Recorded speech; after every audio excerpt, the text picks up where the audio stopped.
Hola Gamercats, aquí Moonlight Star en un nuevo video. Hoy venimos con una pequeña reseña y análisis a otra de las joyas que tiene la comunidad de TF2, pero hoy no venimos a hablar de cualquier animación, claro que no.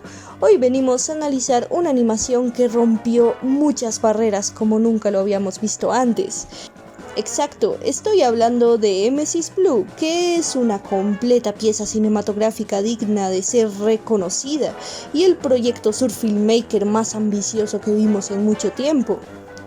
Pero antes de iniciar, si es tu primera vez por aquí, te invito a que le eches un vistazo a mis demás videos de análisis a animaciones de Team Fortress 2, que la verdad se complementan muy bien entre sí, además están muy interesantes.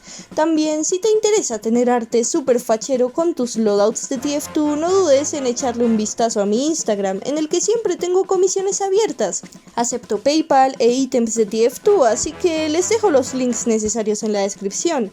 Pero sin más spam, vamos de una vez con el intro porque este video va para largo.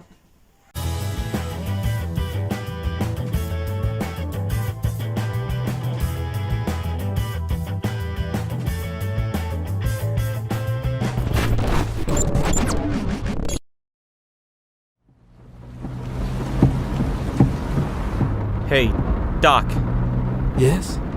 what did you mean when you said, I'm not the first? You talking about the accident? There have been others.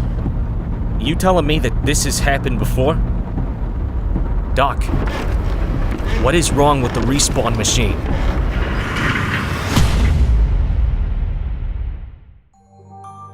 Uf, ¿por dónde comenzar?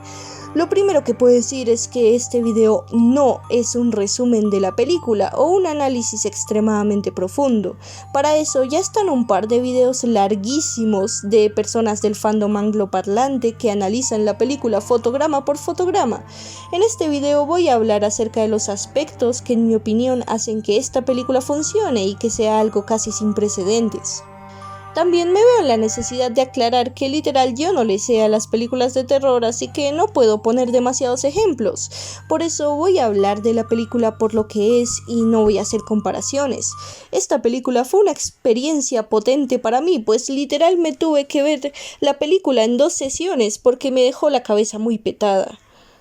Pero ahora sí, entrando de lleno a la película como tal, este proyecto llevó mucho tiempo. Estamos hablando de más de 4 años que se tomaron para hacer el metraje surfilmmaker más ambicioso y largo que se tiene hasta la fecha, durando un total de 1 hora y 48 minutos, lo cual es demasiado para un proyecto fanmade nada más. Se nota que en todo el tiempo que pasó hubo una enorme mejoría en comparación a su primer teaser trailer. Esta diferencia entre el teaser y el producto final es muy común en general si de películas hablamos. ¿Pero por qué pasa esto? Esta pregunta me da espacio para ponerme a explicar algo bastante interesante que nadie me preguntó, pero igual al menos salen de este video aprendiendo algo nuevo. Lo que pasa es que cuando hay un proyecto de una película, por ejemplo, el teaser solo sirve para mostrar el concepto principal para buscar inversores o generar hype.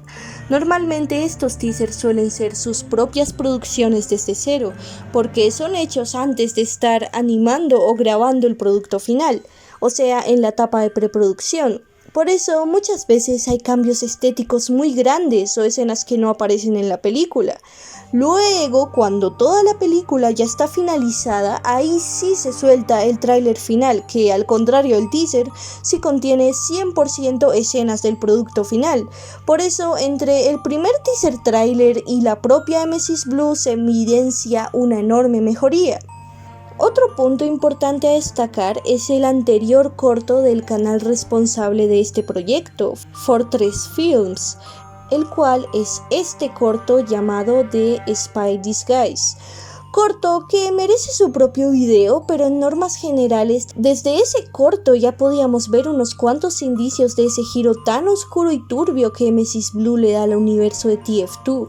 Nos estaban preparando para la tremenda bestia de metraje que se venía.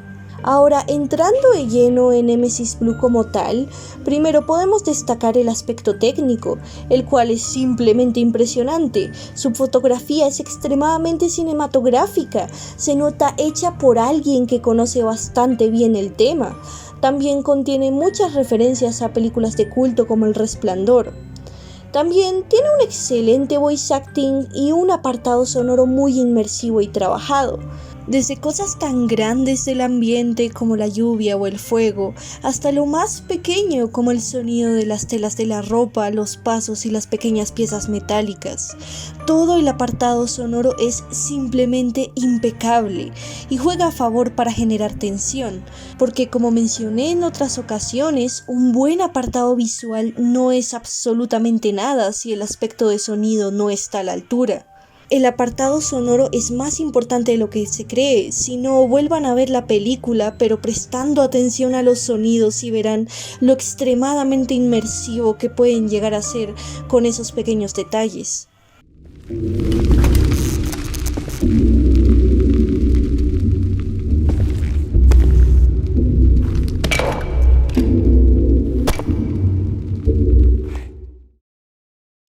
Si pasamos a temas técnicos como la animación, también podemos decir que es algo increíble, teniendo un manejo de la iluminación y una estética sin precedentes si hablamos de animaciones de TF2. Con esta iluminación los entornos se sienten muy lúgubres, con unos cuantos tintes de neón en algunas partes, lo cual hace que todo se sienta muy diferente y a la vez familiar.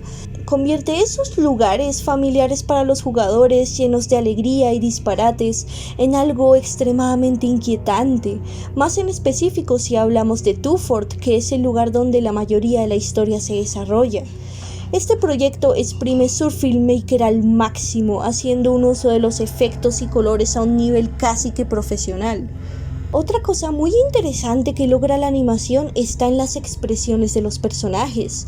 Es impresionante cómo de modelos tan cartoon como los de Team Fortress 2 se las arreglan para sacar expresiones tan inquietantes. Y lo que hace esta hazaña el doble de impresionante es que hayan logrado hacer este metraje con Surf Filmmaker, teniendo en cuenta que a estas alturas ya está muy anticuado.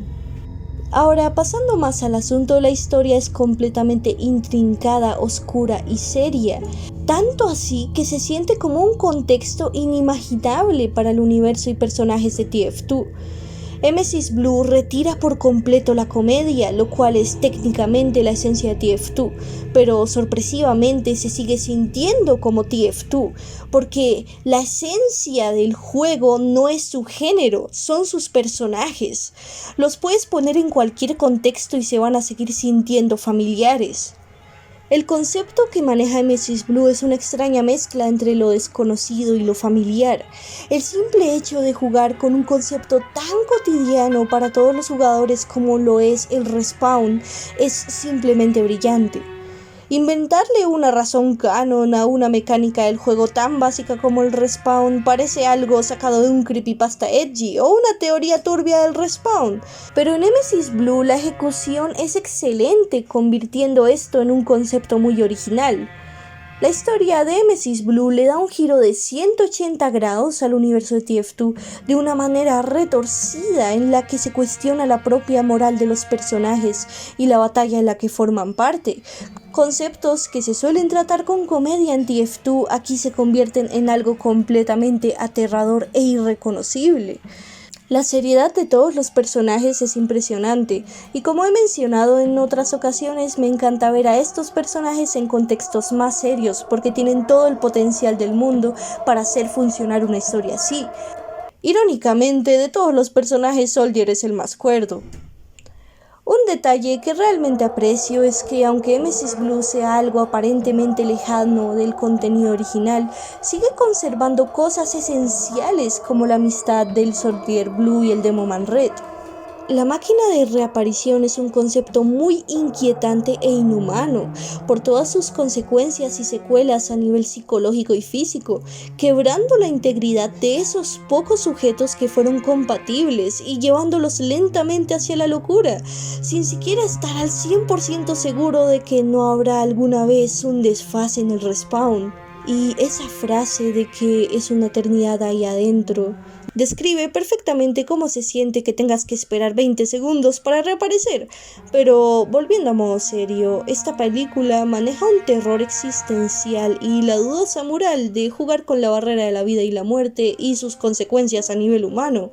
También muestra extremos a los que los humanos pueden llegar por dinero, poder o simple curiosidad. Y si pasamos a lo que pasa en la historia de Mrs. Blue, tiene escenas muy crudas hasta para TF2, lo cual es mucho decir dado que TF2 usa la violencia gráfica extremadamente cartoon como recurso de comedia. A través de todo el filme se puede ver un lenguaje cinematográfico y una composición muy simbólica llena de presagios y significados ocultos. También tiene una cronología algo confusa y no del todo lineal. Yo digo que no es un metraje para cualquiera, es una experiencia densa. También el tinte policial que hay en ciertas partes de la película me parece que le sienta de maravilla la historia.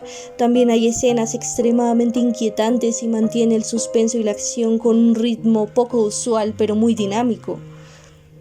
El concepto de esta película rompe muchas barreras del canon y da un giro de 180 grados explorando un límite nunca antes visto en creaciones de la comunidad, pero aún así sabe dominar el caos a la perfección para entregar una historia muy intrigante y oscura.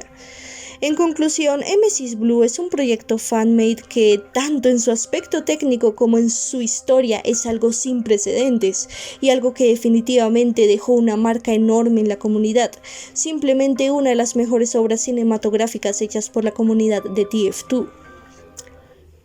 ¿Quién diría que un trabajo basado en el juego chistoso El Gordo y sus amigos daría para hablar de cosas tan serias y complicadas?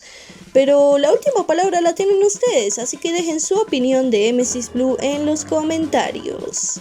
Y bueno, GamerCats, gracias por acompañarme en esta travesía y haber visto el video hasta el final. Si te gustó el video, te recomiendo que te pases por mis otros videos analizando creaciones de la comunidad de TF2 que están muy interesantes.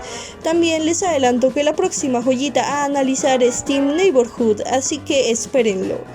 Y sin nada más que decir, yo me despido recordándoles que al igual que Afton, yo siempre regreso y nos vemos en un próximo video.